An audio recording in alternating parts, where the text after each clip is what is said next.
अक्टूबर 2005 उत्तर प्रदेश, जहां सपा सत्ता में काबिज थी, गुंडागर्दी चरम पर थी। मुलायम सिंह यादव उत्तर प्रदेश के मुख्यमंत्री थे और उत्तर प्रदेश का एक माफिया जिसका नाम था मुख्तार अंसारी, सत्ता और सियासत उसके सर पर ऐसा चढ़ा कि वो खुली जीप में हथियार लहराते हुए मऊ में सांप्रदायिक दंगे करवाना शुरू कर चुका था। जैसे मऊ को सिर्फ मुस्लिम जिला बनाना चाहता हो, जहां उसकी सत्ता पीढ़ी दर पीढ़ी कायम रह सके, उसकी गुंडागर्दी चलती रहे, जिसके बाद इसके सामने आने वाला हर हिंदू उसका दुश्मन था, चाहे वो किसी भी जाति या धर्म का क्यों ना हो। उसे बस हिंदुओं को मारने की सनक सवार थी और सर पर सत्ता का घमंड।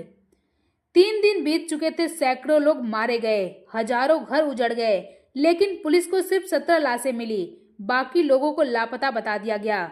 घर के घर उजड़ गए, लेकिन रिकॉर्ड के नाम पर 17 लाशें। प्रशासन और यूपी के सीएम मुलायम सिंह यादव ने इस दंगे पर एक शब्द नहीं बोला, ऐसे मौन साधे रहे जैसे कुछ हुआ ही ना हो। एक सामान्य घटना की तरह इसे लोगों के सामने रखा गया। अपने ही देश में इतना बड़ा नरसंहार और नेता के मुंह से एक शब्द नहीं निकला। वहीं मऊ से 64 किलोमीटर दूरी पे गोरखपुर में बैठे योगी आदित्यनाथ को ये दंगा बर्दाश्त नहीं हुआ और वह बीजेपी के सभी बड़े नेताओं से सीधे बोल दिए, अगर बीजेपी के सारे कार्यकर्ता मेरे साथ मऊ नहीं गए तो शायद इसका परिणाम आने वाले समय में बहुत बुरा होगा। योगी आदित्यनाथ ने कहा, दंगा तो मैं अपने बल पर रोक लूंगा, पर ऐसे हत्यारों को अगर बीजेपी पार्टी बस देखकर चुप रहेगी तो मुझसे बर्दाश्त नहीं होगा और मैं बीजेपी छोड़ दूंगा।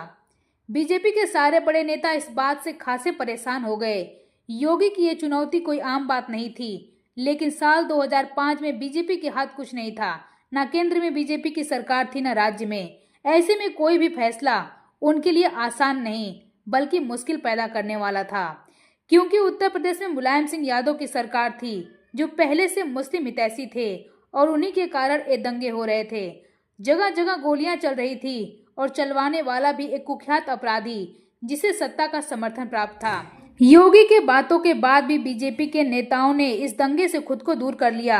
वो नहीं चाहते थे कि इन पर किसी तरह का कोई दबाव पड़े और उन्हें जेल या कोर्ट के चक्कर लगाने पड़े। लेकिन योगी तो योगी, जो एक बार बोल दिया मतलब उसे करना ही करना है, चाहे कुछ भी क्यों ना हो जाए। योगी आदित्यनाथ और मुख्तार अंसारी की दुश्मनी इससे पहले ही शुरू हो चुकी थी।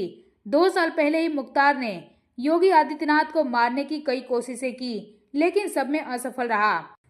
उसकी इन तमाम कोशिशों के बाद भी योगी आदित्यनाथ ने उसकी बात को नजरअंदाज करते हुए सनातन और धर्म की रक्षा के लिए आगे बढ़ रहे थे। योगी आदित्यनाथ मऊ दंगे के लिए अकेले ही निकल गए, जिनके साथ सिर्फ 3 गाड़ियां थी। लेकिन जैसे ही सबको पता चला योगी मऊ जा रहे हैं, पूरा काफिला योगी के साथ हो लिया। 3 गाड़ियां कब 150 गाड़ियों में तब्दील हो गया, किसी को पता ही नहीं चला। योगी आगे बढ़ते गए और लोग उनके साथ जुड़ते चले गए, क्योंकि सबको पता था अगर योगी अकेले गए तो मुख्तार अंसारी उन्हें पक्का जान से मरवा देगा।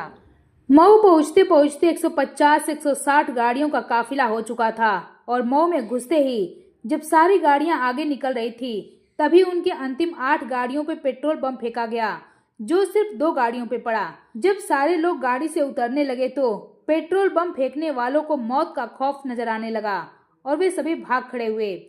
जिसके बाद मुलायम सिंह यादव ने साफ शब्दों में बोल दिया कि अगर योगी मऊ पहुंचे तो उन्हें अरेस्ट कर लिया जाएगा। जिसके बाद प्रशासन और योगी के मुलाकात और समझौते के बाद मऊ में दंगे खत्म हो गए। इसके पहले मुलायम सिंह यादव ने योगी को अरेस्ट की धमकी भले ही दी हो, लेकिन कहीं न कहीं उन्हें भी इस बात का अंदाजा हो चुका था कि योगी का मऊ पहुंचना, वो भी इतने बड़े काफिले के साथ, उनकी मुश्किलें बढ़ा सकता है। जैसे ही दंगा खत्म हुआ, योगी आदित्यनाथ ने बीजेपी छोड़ दिया, लेकिन बीजेपी ने उनका इस्तीफा लेने से मना कर दिया। पार्टी के सभी बड़े नेता के लिए एक किसी धर्म संकट से कम नहीं था। राजनाथ से लेकर आडवाणी तक योगी को मनाने में लगे हुए थे। वहीं अटल जी इस बात से विचलित थे कि पूर्वांचल का एक ही नेता है और अगर वो भी बीजेपी छोड़ देगा तो कैसे चलेगा। जिसके बाद आडवाणी गोरखपुर पहुंचे और लगभग 2 दिन की लगातार कोशिशों के बाद योगी को मनाने में सफलता मिली। साल 2017 जब बीजेपी ने योगी आदित्यनाथ के नाम का ऐलान किया तो सबसे पहले सपा के पाले गुंडों के हाथ पांव फूलने लगे। उन्हें योगी आदित्यनाथ की दहाड़ याद आने लगी, जिसमें योगी ने चुनौती दिया था, अगर वो सत्ता में आए तो एक भी गुंडा नहीं बचेगा। वहीं योगी ने सबसे बड़ी मुश्किल मुख्तार अंसारी के लिए बढ़ा दी। गुंडागर्दी और अपराध के दम पर दहशत फैलाने वाले मुख्तार अंसारी के हाथ पैर फूल रहे थे, क्योंकि योगी आदित्यनाथ ने विधानसभा में अखिलेश यादव को चैलेंज किया था कि उनके पाले पोसे एक एक माफिया को वह मिट्टी में मिला देंगे और इतना नीचे दफन करेंगे कि उनकी कई पुश्तें याद रखेंगी। और फिर एक एक करके योगी आदित्यनाथ ने सबका खात्मा शुरू कर दिया। किसी का एनकाउंटर तो किसी का संदिग्ध परिस्थितियों में जेल में मौत हो गई। वैसे ही 28 मार्च 2024 को मुख्तार अंसारी का अचानक दिल का दौरा पड़ने से मौत हो गया, जिसके बाद कई इल्जाम भी लगे, जिसे योगी आदित्यनाथ ने सिरे से खारिज कर दिया। अंसारी मिट्टी में मिल गया। परिजनों ने आरोप लगाया कि उसे जहर दिया गया है, लेकिन जांच के बाद ऐसा कुछ नहीं मिला।